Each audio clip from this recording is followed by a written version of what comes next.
ఉండవల్లి గుహలు క్రీస్తు శకం 4వ మరియు 5వ శతాబ్దాల నాటి పురాతన 4 అంతస్తుల రాతి గుహలు.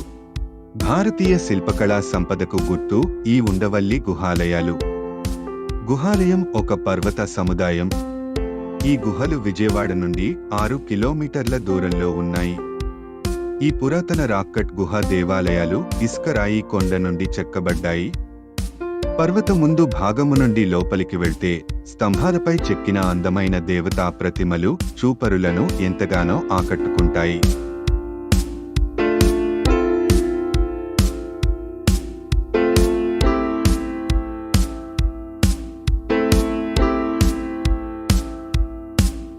కొండను కదిలించకుండా కొండలోనే గుహలకు వేసిన ప్రణాళికలు అలనాటి ఇంజనీరింగ్ ప్రతిభా ప్రావీణ్యానికి మచ్చుతునకగా నిలుస్తాయి. అక్కడ ఉన్న గుహాలయాలను చూసేందుకు, శిల్పకళలను ఆస్వాదించడానికి అందరూ ఇష్టపడుతుంటారు. గుహల మొదటి భాగంలో పచ్చదనంతో నిండిన గార్డెన్ ప్రశాంతతను చేరువ చేస్తుంది. ఇక్కడి శిల్పకళా నైపుణ్యం అజంతా, ఎల్లోరాలోని శిల్పాలకు ఏమాత్రం తీసిపోవు.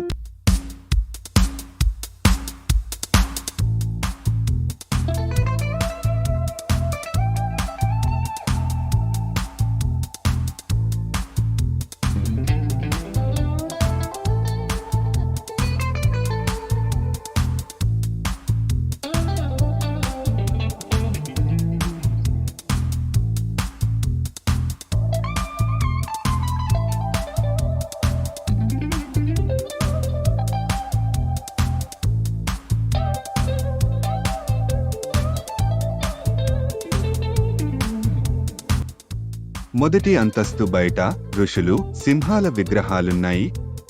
నరసింహస్వామి, విఘ్నేశ్వరుడు, దత్తాత్రేయుడు ఇంకా కొన్ని విగ్రహాలు గోడలకి చెక్కి ఉన్నాయి. ఒకే పర్వతాన్ని గుహలుగాను దేవతా విగ్రహాలతో ఏకశిలా నిర్మితముగా తీర్చిదిద్దిన శిల్పుల ఘనతను మాటల్లో వర్ణించలేము. మనస్సుతో ఆస్వాదించాల్సిందే. ఈ గుహల మధ్యలో స్తంభాలు, వాటిపై చెక్కిన అందమైన శిల్పాలు, గుహాంతర్భాగాలలోని గోడలపై చెక్కిన దేవతా విగ్రహాలు, ఇలా ఈ గుహలోని ప్రతి ఒక్క కళాఖండం శిల్పకారుల కళానైపుణ్యానికి అద్దం పడతాయి.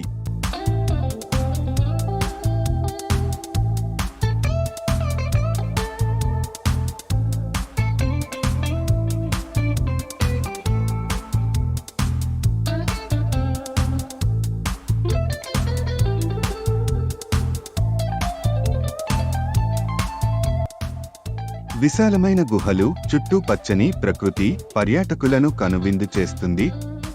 చుట్టూ పచ్చదనంతో ఏర్పాటు చేసిన సుందర ఉద్యానవనం మనసుకు ఎంతో ఆహ్లాదాన్ని కలిగిస్తుంది.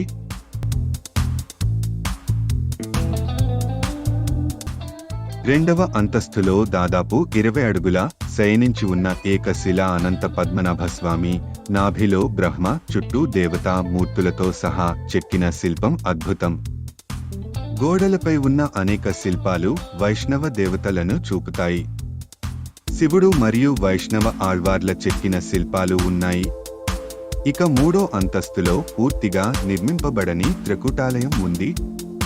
ఇందులో ఎలాంటి విగ్రహాలు లేవు. గర్భాలయ ద్వారానికి జయ విజయుల విగ్రహాలుంటాయి.